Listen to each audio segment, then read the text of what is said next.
খাগড়াছড়ি এবং কুড়িগ্রাম সীমান্তে ভারতীয় নাগরিক এবং রোহিঙ্গা সহ ৭১ জনকে অবৈধ অনুপ্রবেশের দায়ে আটক করেছে বিজিবি। এর মধ্যে খাগড়াছড়ির মাটিরাঙ্গা সীমান্তে আটক হন নারী শিশু সহ ২৭ ভারতীয়। তাদের দাবি, গুজরাট থেকে আটকের পর জোর করে বাংলাদেশে পাঠায় বিএসএফ। ভোরে ৪০ বিজিবি খেদাছড়া ব্যাটালিয়নের শান্তিপুর সীমান্ত দিয়ে অনুপ্রবেশ করে এই ২৭ ভারতীয়। গোমতী ইউনিয়নের আবুল মাস্টারের বাড়িতে তাদের অবস্থানের খবর পেয়ে বিজিবির টহল দল অভিযান চালায়। আটকরা জানান, গুজরাট থেকে উড়োজাহাজে করে এনে শান্তিপুর সীমান্ত দিয়ে তাদের বাংলাদেশে ঠেলে দেয় বিএসএফ। বর্তমানে বিজিবি শান্তিপুর বিওপির তত্ত্বাবধানে রাখা হয়েছে তাদের। এদিকে কুড়িগ্রামের রৌমারী এবং ভুরুঙ্গামারী সীমান্তে ৮ বাংলাদেশি সহ ৪৪ জনকে আটক করে বিজিবি। এর মধ্যে ভুরুঙ্গামারী সীমান্তে অনুপ্রবেশকারী ১৪ জনই রোহিঙ্গা।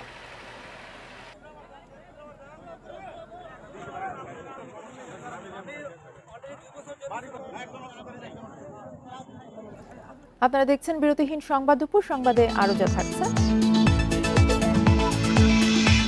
নাগরিকদের তথ্য চুরির ব্যাকডোর শনাক্ত, আনসার ও ব্র্যাক ব্যাংকের এনআইডি যাচাই বন্ধ।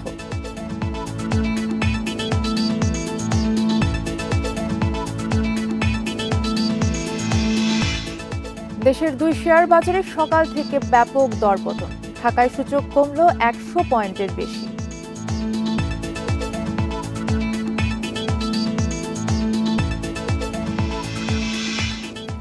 আট কার্য দিবসেই শেষ হলো মাগুরার শিশু আসিয়া ধর্ষণ ও হত্যা মামলার সাক্ষ্য গ্রহণ। কাল থেকে শুরু হবে আসামিদের শুনানি। সকাল ১০টার দিকে জেলার নারী ও শিশু নির্যাতন দমন ট্রাইব্যুনালের বিচারক এম জাহিদ হাসানের আদালতে শুরু হয় সাক্ষ্য গ্রহণ। শেষ দিনে সাক্ষী দেন ঢাকা মেডিকেলের ফরেনসিক বিভাগের ২ চিকিৎসক। এ নিয়ে মামলার বাদীসহ মোট ২৯ জনের সাক্ষ্য নেওয়া হলো। এর আগে জেলা কারাগার থেকে ৪ আসামিকে আদালতে আনা হয়। এই মামলায় ১৩ এপ্রিল পুলিশ চার্জশিট দাখিল করা হয়। পরে ২৩ এপ্রিল অভিযোগ গঠনের মধ্য দিয়ে শুরু হয় বিচার কাজ।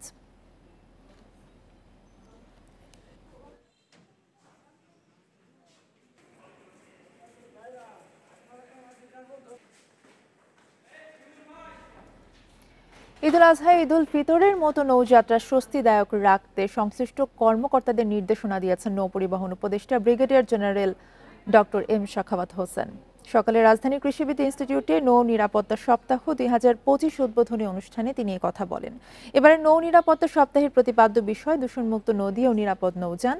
সুস্থ থাকবে পরিবেশ, রক্ষা হবে প্রাণ।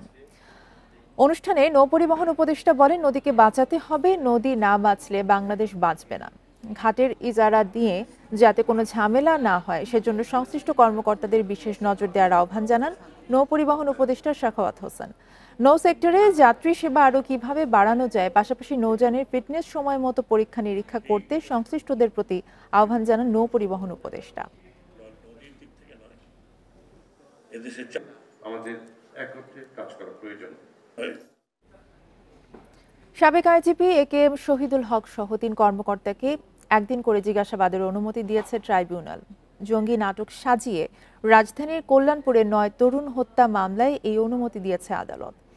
এর আগে সকাল ১০টায় আন্তর্জাতিক অপরাধ ট্রাইব্যুনালে তাদের হাজির করা হয়। মামলার অন্য ২ আসামি হলেন ডিএমপির সাবেক কমিশনার আসাদুজ্জামান মিয়া ও ডিএমপির মিরপুর বিভাগের সাবেক ডিসি জসিমউদ্দিন মোল্লা। ২০১৬ সালে কল্যাণপুরের জাহাজবাড়ি হিসেবে পরিচিত তাজ মঞ্জিলের ৫ম তলায় অভিযান চালানো হয়। এ সময় হত্যা করা হয় ৯ জনকে। পরে গত ৬ মার্চ জঙ্গি নাটক সাজিয়ে ৯ তরুণকে হত্যা মামলার অভিযোগে আন্তর্জাতিক অপরাধ ট্রাইব্যুনালে মামলা করা হয়।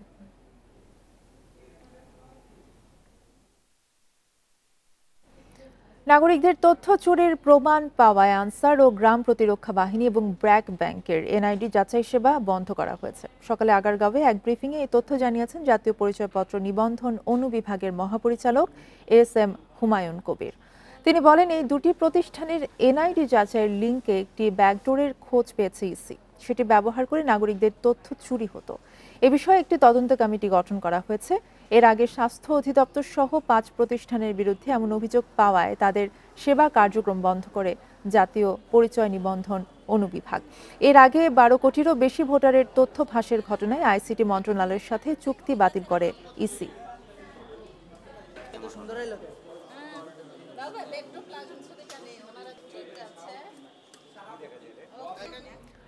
রাজধানীর মোহাম্মদপুরে গ্যাস সিলিন্ডার লিকেজ থেকে বিস্ফোরণে নারী শিশু সহ একই পরিবারের ৩ জন দগ্ধ হয়েছেন। মঙ্গলবার ভোরে এই ঘটনা ঘটে। দগ্ধরা হলেন গৃহবধূ ফাতেমা, তার মেয়ে সাদিয়া এবং সাদিয়ার 11 মাস বয়সী শিশু ইসরাত। তাদের জাতীয় বার্ন ও প্লাস্টিক সার্জারি ইনস্টিটিউটে ভর্তি করা হয়েছে। চিকিৎসকরা জানান, শিশু ইসরাতের শরীরের 30% পুড়ে যাওয়ায় তার অবস্থা আশঙ্কাজনক। এছাড়া ফাতেমা ও সাদিয়ার শরীরের 7% পুড়ে গেছে। স্বজনরা জানান, দগ্ধ ফাতেমার বাড়ি ভোলার লালমোহনে। তিনি পরিবারের সাথে মোহাম্মদপুরের চঞ্জিমা উদ্যানের একটি বাসায় ভাড়া থাকেন। ভোরে হঠাৎ রান্নাঘরে বিকট শব্দে বিস্ফোরণের ঘটনা ঘটে। সিলিন্ডারে গ্যাস লিকেজ থেকে বিস্ফোরণ হয়েছে বলে ধারণা করা হয়েছে।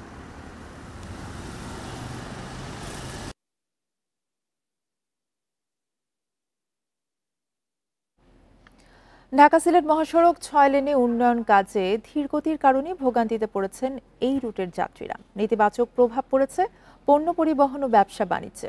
2021 সালে শুরু হওয়া প্রকল্প 2026 সালের ডিসেম্বরে শেষ হওয়ার কথা থাকলেও জমি অধিগ্রহণ সহ নানা জটিলতায় শুধু সিলেট অংশে কাজের অগ্রগতি মাত্র 12%। রাজধানী ঢাকা ও প্রধান বাণিজ্যিক শহর চট্টগ্রামের সঙ্গে সিলেটের যোগাযোগের মাধ্যম এই মহাসড়ক। 2021 সালে 6 লেনে উন্নীতকরণ প্রকল্প শুরু হলেও নেই দৃশ্যমান অগ্রগতি। 2026 সালে কাজ শেষ করার কথা থাকলেও 2028 সালের মধ্যে তা শেষ করা নিয়ে রয়েছে সংশয়। কাজের ধীরগতির কারণে ভাঙাচোরা পুরনো সড়কেই চলছে যানবাহন।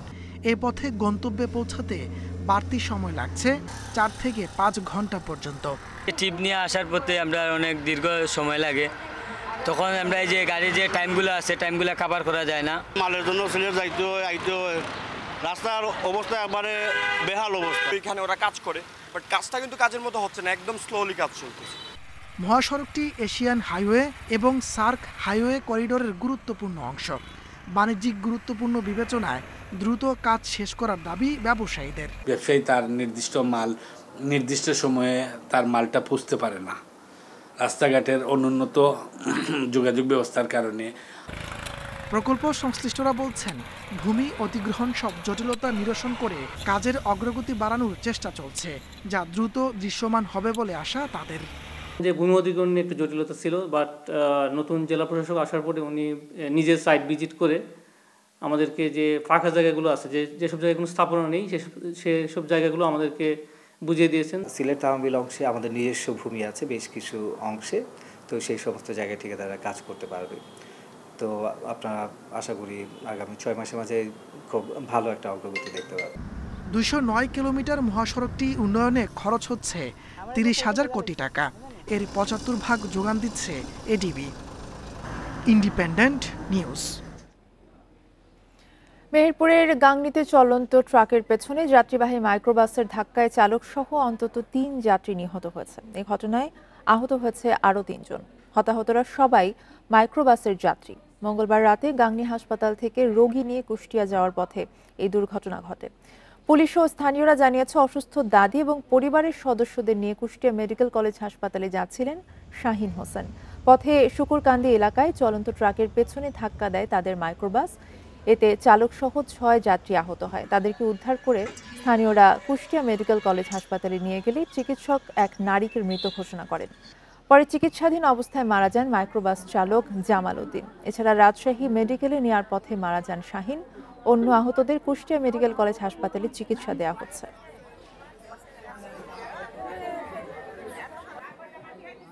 রোগীবাহিত মাইক্রো গাংনী থানাধীন শুকুরকান্দি নামক এলাকায় সড়ক দুর্ঘটনায় পতিত হয়। সেখানে বেশ কয়েকজন আহত হয়। তাদেরকে স্থানীয় জনগণ উদ্ধারপূর্বক তাৎক্ষণিকভাবে হাসপাতালে নিয়ে যায়। সেখানে 3 জন মৃত্যুবরণ করেছে।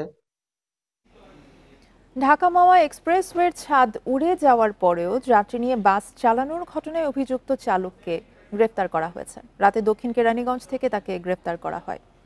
হাসারা হাইওয়ে পুলিশের ওসি মোহাম্মদ আব্দুল কাদের জিলানী জানান, গত রাত 9টার দিকে দক্ষিণ কেরানীগঞ্জ এলাকার ধলেশ্বরী টোল প্লাজা থেকে বাস চালক শহীদুল শেখকে গ্রেফতার করা হয়েছে। আজ তাকে আদালতে তোলা হবে। 17 এপ্রিল রাতে ঢাকা মাওয়া এক্সপ্রেসওয়েতে প্রাইভেট কার ও পরে একটি কাভার্ডের সাথে সংঘর্ষ হয় বাসটির। এ সময় পালাতে গিয়ে এক্সপ্রেসওয়ের রেলিংয়ে লেগে বাসটির ছাদ উড়ে যায়। এরপরেও প্রায় 10 কিলোমিটার বাস চালিয়ে কুমারভোগ এলাকায় বাস রেখে পালিয়ে যান চালক।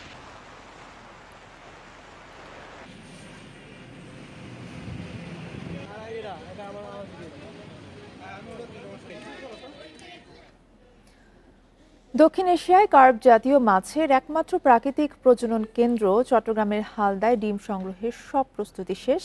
এখন ঝড় বৃষ্টির অপেক্ষায় আছেন কয়েকশো জেলে। ডিম ছাড়লেই তারা মেতে উঠবেন উৎসবে। বিশেষজ্ঞরা বলছেন এখনো হালদার ভৌত এবং রাসায়নিক পরিবেশ ভালো রয়েছে। কার্প জাতীয় মাছের প্রাকৃতিক প্রজনন ক্ষেত্র হালদায় সাধারণত এপ্রিলের শেষ থেকে জুনের প্রথম সপ্তাহের মধ্যে ডিম ছাড়ে মা মাছ। এজন্য মেঘের গর্জনের সাথে থাকতে হয় ঝড় বৃষ্টি। এতে উজান থেকে ধেয়ে আসা স্রোতে ডিম ছাড়ে মা মাছ। নির্ধারিত সময়ে একটি পূর্ণিমা ও অমাবস্যা পার হয়েছে, তাই সামনে পূর্ণিমার জন্য নদী পারে বৃষ্টির অপেক্ষায় 4 শতাধিক ডিম সংগ্রহকারী। এবারে আমরা মাছের আনাগুনো ভালো দেখতে পাচ্ছি, এই কারণে এবারে ডিম দেওয়ার সম্ভাবনাটা আমি বেশি মনে করি। প্রস্তুতিও আমি মনে করি অন্যান্য বারের চেয়ে খুব ভালো। সব মিলে হালদাতে এবার একটা উৎসব হবে বলে আমরা মনে করি। হালদা বিশেষজ্ঞরা বলছেন এবার নদীর পরিবেশ ভালো রয়েছে, পানির রাসায়নিক গুণাগুণও অনুকূলে। রাবার ড্যামে পানি আটকানো ছিল, এবার রাবার ড্যাম ইতিমধ্যেই ছেড়ে দেওয়া হয়েছে, ছেড়ে দিতে বাধ্য হয়েছে ওনারা, এবং পানির যেই গুণাগুণ সেই গুণাগুণও মোটামুটি অনুকূল আছে। তা মৎস্য অধিদপ্তর খুবই সম্পৃক্ত ছিল, খুবই আন্তরিক ছিল, এবার প্রতিদিনে তারা অভিযান নেমেছে। মৎস্য বিভাগ বলছে হালদা নদীতে দূষণ, চোরাইজাল, মা মাছ নিধন রোধে বিভিন্ন সংস্থাকে নিয়ে একসাথে কাজ করছে তারা। আমাদের 6টা হ্যাচারি রয়েছে, তার মধ্যে 3টা হ্যাচারি আমরা সংস্কার কাজ করছি। আগামী অর্থবছরে বাকি 3টার সংস্কার কাজ চলবে এবং এখন পর্যন্ত আমাদের যে প্রস্তুতি রয়েছে তাতে আমরা খুব আশাবাদী যে সাকসেসফুলি আমরা এই বছরটা ডিম সংগ্রহ করতে পারবো। ডিম সংগ্রহ থেকে মাছ চাষের প্রক্রিয়া ঘিরে কয়েক হাজার মানুষ জড়িত, যেখানে প্রতি বছর অর্থনৈতিক সংশ্লিষ্টতা থাকে কমপক্ষে 800 কোটি টাকা। অনুপম শীল, ইন্ডিপেন্ডেন্ট নিউজ, চট্টগ্রাম। ভারত পাকিস্তান সংঘাতের জেরে ঢাকা স্টক এক্সচেঞ্জ ডিএসইর প্রধান সূচকের বড় দরপতন হয়েছে। বুধবার দিন শেষে প্রায় 150 পয়েন্ট কমেছে ঢাকার শেয়ার বাজারের। পতনের ধারা অব্যাহত রয়েছে চট্টগ্রাম স্টক এক্সচেঞ্জের সার্বিক সূচকেও। প্রথম আড়াই ঘন্টায় ঢাকা স্টক এক্সচেঞ্জের প্রধান সূচক ডিএসইএক্স 124 পয়েন্টের বেশি কমে যায়। এতে 4000 রবীন্দ্র জয়ন্তী উদযাপন উপলক্ষে শিলাইদহ, পতিসর ও শাহজাদপুরে এখন উৎসবের আমেজ। এর মধ্যে প্রস্তুত করা হয়েছে কবিগুরুর কাছারি এবং কুঠি বাড়ি। এবার জাতীয়ভাবে কবির স্মৃতি বিজড়িত এই 3 স্থানেই পালিত হচ্ছে তার জন্মদিন। কুষ্টিয়ার শিলাইদহ কুঠিবাড়ি। বিশ্বকবি রবীন্দ্রনাথ ঠাকুর সেখানে বসেই গীতাঞ্জলি সহ অনেক কাব্যগ্রন্থ রচনা করেন। 4 বছর পর জাতীয়ভাবে রবীন্দ্র জন্মজয়ন্তী উদযাপনের প্রস্তুতি নেওয়া হয়েছে এই কুঠিবাড়িতে। উৎসবটি পালন হতে যাচ্ছে, আমরা আশাবাদী যে অনেক সুন্দরভাবে উৎসবটি পালন করা হবে। ঠাকুরের সাহিত্যের বেশিরভাগটা ওনার কিন্তু এখানে কিন্তু লেখা। আয়োজন নির্বিঘ্ন করতে সব প্রস্তুতি শেষ করেছে প্রত্নতত্ত্ব বিভাগ। 3 দিন ধরে থাকছে আলোচনা ও সাংস্কৃতিক অনুষ্ঠান। আমরা সাজিয়েছি আলোচনা সভা ও কবিগুরু রবীন্দ্রনাথ ঠাকুরের বিভিন্ন গান, কবিতা ও নৃত্যের মাধ্যমে আমাদের এই অনুষ্ঠানটা সাজানো হয়েছে। একই চিত্র নওগাঁর আত্রায়ের পতিসর কাছারি বাড়িতে। পরিষ্কার পরিচ্ছন্নতা, প্যান্ডেল ও তোরণ স্থাপন সহ প্রস্তুত করা হয়েছে দেবেন্দ্র মঞ্চ। আলোচনা সভা, সাংস্কৃতিক অনুষ্ঠান ছাড়াও সেখানে থাকছে 3 দিনের গ্রামীণ মেলা। প্রত্যেকের বাড়িতেই আত্মীয় স্বজন থাকে, তারা এই মেলা দেখা উপলক্ষে, রবীন্দ্র জন্মজয়ন্তী দেখা উপলক্ষে পতিসরে আসে। যে সমস্ত শিল্প ও সংস্কৃতি সম্মানা ব্যক্তিবর্গ রয়েছেন, যারা শিল্পী রয়েছেন, যারা রবীন্দ্রনাথকে চর্চা করেন, তাদের মিলন মেলা অনুযায়ী একটা মেলা হবে। এদিকে সিরাজগঞ্জের শাহজাদপুরে এখন উৎসবের আমেজ। কবির কাছারি বাড়িতে রবীন্দ্র জয়ন্তীর 3 দিনের অনুষ্ঠান ঘিরে নেওয়া হয়েছে সব ধরনের প্রস্তুতি। বরণ্য বা দেশবরণ্য রবীন্দ্র গবেষক, জ্ঞানীগুণী ব্যক্তিবর্গ অংশগ্রহণ করবেন। আমরা আশা করি যে খুব ভালো একটি অনুষ্ঠান আমরা আয়োজন করতে সক্ষম হব। শাহজাদপুরের কাছারি বাড়িতে বসে কবি রচনা করেছেন সোনার তরী, চিত্র, চৈতালি, কল্পনা, ছোট গল্প সহ অনেক সাহিত্যকর্ম। তাপস সরকার, ইন্ডিপেন্ডেন্ট নিউজ। ভারত পাকিস্তান সংঘাতের শঙ্কায় টাইগারদের পাকিস্তান সফর। পিএসএল খেলতে যাওয়া নাহিদ এবং রিশাদের নিরাপত্তার বিষয়ে খোঁজ রাখছে বিসিবি। দুই দেশের মধ্যে চলমান উত্তেজনার রেশ ধরে পাকিস্তানে হামলা চালিয়েছে ভারত। একাধিক গণমাধ্যমের দাবি, পাল্টা আঘাতে এখন পর্যন্ত ভারতের 5টি যুদ্ধ বিমান ধ্বংস করেছে পাকিস্তান। দুই দেশের চলমান এই সংঘাতের মাঝে বাংলাদেশের পাকিস্তান সফর অনিশ্চিত হয়ে পড়েছে। মেন ইন গ্রিনের বিপক্ষে 5 ম্যাচের টি20 সিরিজ খেলার কথা টাইগারদের। সূচি অনুযায়ী প্রথম ম্যাচ হওয়ার কথা 25 মে। তাছাড়া পিএসএল খেলতে পাকিস্তানে আছেন বাংলাদেশের 2 তারকা নাহিদ রানা এবং রিশাদ হোসেন। পরিস্থিতি খারাপ হলে তাদের দেশে ফিরিয়ে আনার সিদ্ধান্ত নেবে বিসিবি। এই ছিল বিরতিহীন সংবাদ দুপুরে। ইন্ডিপেন্ডেন্ট টেলিভিশনের আরও খবর জানতে চোখ রাখুন ফেসবুক, ইউটিউব এবং এক্সে। ধন্যবাদ।